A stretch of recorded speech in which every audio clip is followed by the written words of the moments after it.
አቀርቅራ ከማልቀስ በቀር ምንም መልስ ሳትሰጣቸው ቀረች።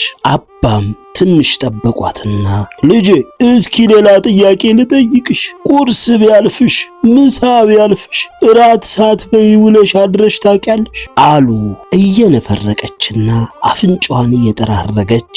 አላውቅ አለች እንዳቀረቀረች። ይኸውልሽ ልጄ ስጋሽ እንዳትራብ፣ እንዳትጠማ፣ እንዳትጎሳቆል ሁሉን እያደረግሽ ትንከባከቢያታለሽ። ነፍስሽ ግን ቃለ እግዚአብሔር እየተራበች እየተጠማች ነው።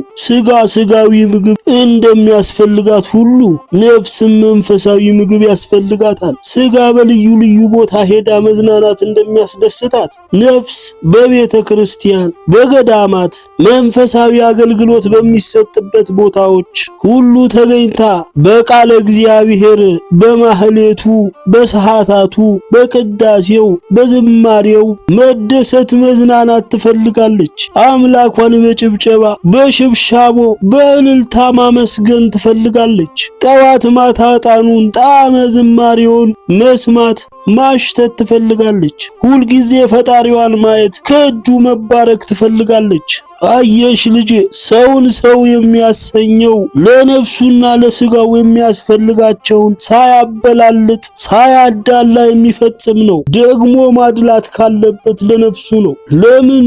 ነገ ስጋ ተለይታ ቀሪ ናት፣ ነፍስ ግን ዘላለማዊ ናት። አየሽ ልጄ በእርሷ ነው ዘላለማዊ ደስታንም ሆነ ዘላለማዊ እሳትን የምናየው። ስለዚህ እሷን ቸል ብለን ዘላለም በእሳት ከምንቃጠል እሷን አስቀድመንና ተንከባክበን የዘላለም ደስታ ብንወርስ አይሻልም? ልጄ ዓለሙም ንብረቱም ውበቱም ቁንጅናም ሁሉ ኃላፊ ቀሪ ነው። መልካም ሥራና ፈጣሪን መፍራት ሃይማኖትን ከምግባር ጋር አስተባብሮ መያዝ የማይጠፋ የማይፈርስ የማያረጅ የማይጠወልግ ዘላለማዊ ጽኑ መሰረት ነው። ስለዚህ ልጄ ይብቃሽ፣ ወደ ቀድሞ መንፈሳዊ ተግባርሽ ተመለሽ። አለባበስሽ፣ አረማመድሽ፣ ጠቅላላ ኑሮሽ ሁሉ እግዚአብሔር የከበረበትና እሱ ያለበት ይሁን። ሁለመናሽ ክርስቲያን መሆንሽን የሚመሰክር ጨዋና ስነ ስርዓት ያላት ሁኚ።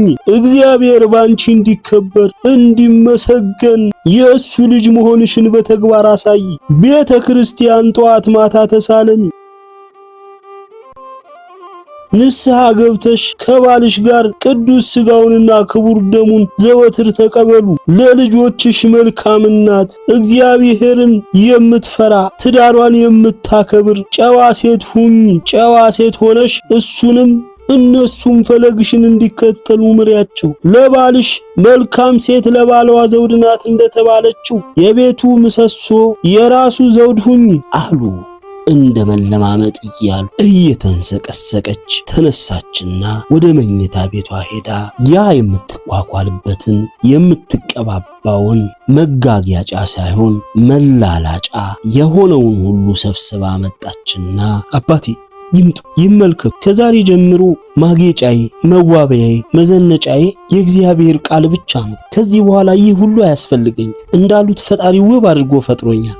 ምን ያጎደለኛል? ይህ ከንቱ ነው። ካሁን በኋላ እርሜ እናቴን ስጋ ብላ መጸዳጃ ውስጥ ጣለችውና በቃ እርሶ በጸሎት አይለዩ። ከዛሬ ጀምሮ ወደ ራሴ ተመልሻለሁ። ያሉኝን ሁሉ አደርጋለሁ።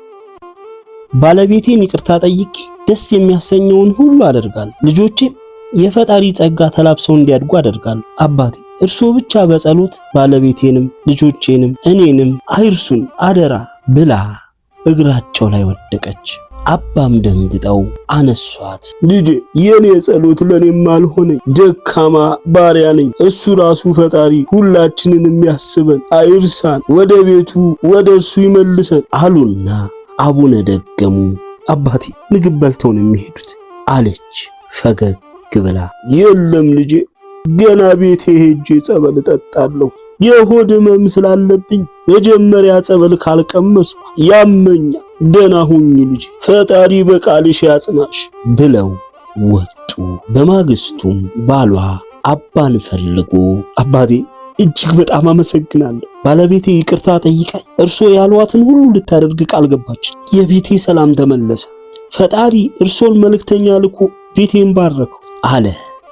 ከልቡ ተደስቶ ልጄ ይህንን ሁሉ ያደረገ ፈጣሪን አመስግነው፣ ይህ የሱ ሥራ ነው አሉና ወደ ጸሎታቸው ሄዱ። ወስብሐት ለእግዚአብሔር ወወላዲቱ ድንግል ወለመስቀሉ ክቡር። ይቆየን። ኬብሮን አውደ መጽሐፍት የአባ ዘራስ ምክር። ደራሲ እማሆይ እህተ ማርያም ይፍሩ ከአሰቦት ወገግ ቅድስት ሥላሴና አቡነ ሳሙኤል ገዳም። የአባ ዘራስ ምክር ቢያነቡት ያተርፉበታል። ኬብሮን አውደ መጽሐፍት። እነዚህንና ሌሎችን አስተማሪ መንፈሳዊ መጽሐፍቶችን ጥቆማ ለማግኘት ሰብስክራይብ፣ ላይክ፣ ሼር በማድረግ ቤተሰብ ይሁኑን።